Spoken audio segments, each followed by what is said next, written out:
नमस्कार, myself Dr. Narayan Shahane, consulting Ayurvedic urologist, Brahma Ayurved Multi-Speciality Hospital Research and Academic Center, Nadiyad, Gujarat, India.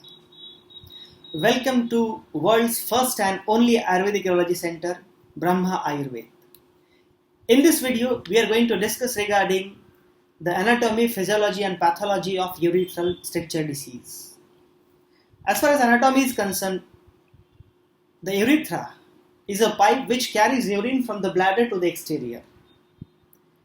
The length of urethra is different in both genders. In males it is around 20 centimeters, definitely it is longer, and in case of females it is around 4 centimeters only. In case of male it has got two different parts, anterior and posterior urethra. As far as physiology is concerned, urethra is a very unique pipe. Basically it is a collapsible pipe.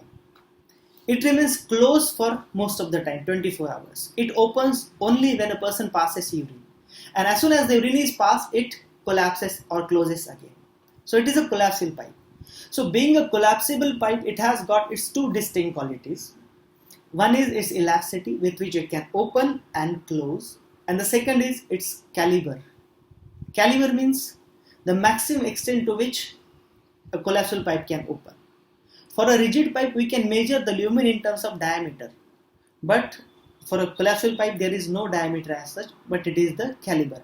And these two distinct qualities, elasticity and caliber, are really very important for the normal functioning of urethra. Now, as far as the pathology of urethral stricture is concerned, a stricture would never form without a wound or ulceration inside urethra.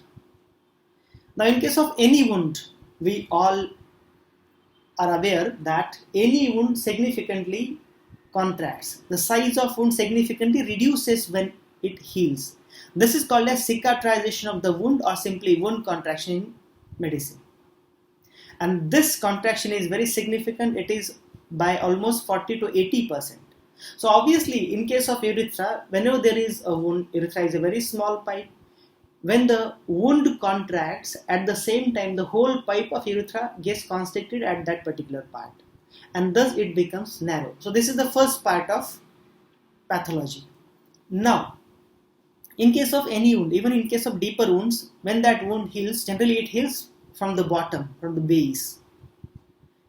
It heals by granulation. The healing process is called as granulation. And when the granulation process reaches at the normal level, generally the healing process stops. Generally it never overgrows the normal level. Now in case of urethra is a pipe through which urine passes many times a day. Urine is acidic in nature, it contains many salts. So obviously this salty acidic urine interferes the healthy or normal granulation. And wound healing being a natural process, nature tries her best to heal that wound at any cost. And in that attempt, unfortunately, the process of granulation, which should stop at the normal level, there is little overgrowth or hyper or overgranulation is seen. Initially, this overgrown tissue, the hypergranulation is soft, but later, gradually, it turns into hard fibrosis. And this is what is called as the spongiofibrosis, or actual scar tissue of the stricture. So now we know that there is little overgrowth inside urethra, and thus the passage becomes narrow. Here you can see in these pictures that there are different kind of fibrosis you can notice. Here, here, here. So thus the part of urethra where this fibrosis is, it becomes hard.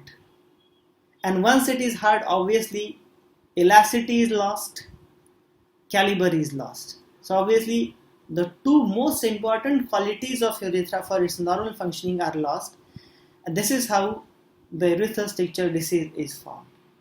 So hope that you understood the anatomy, physiology and pathology of urethral stricture disease, which we discussed in this video. Hope you like this video.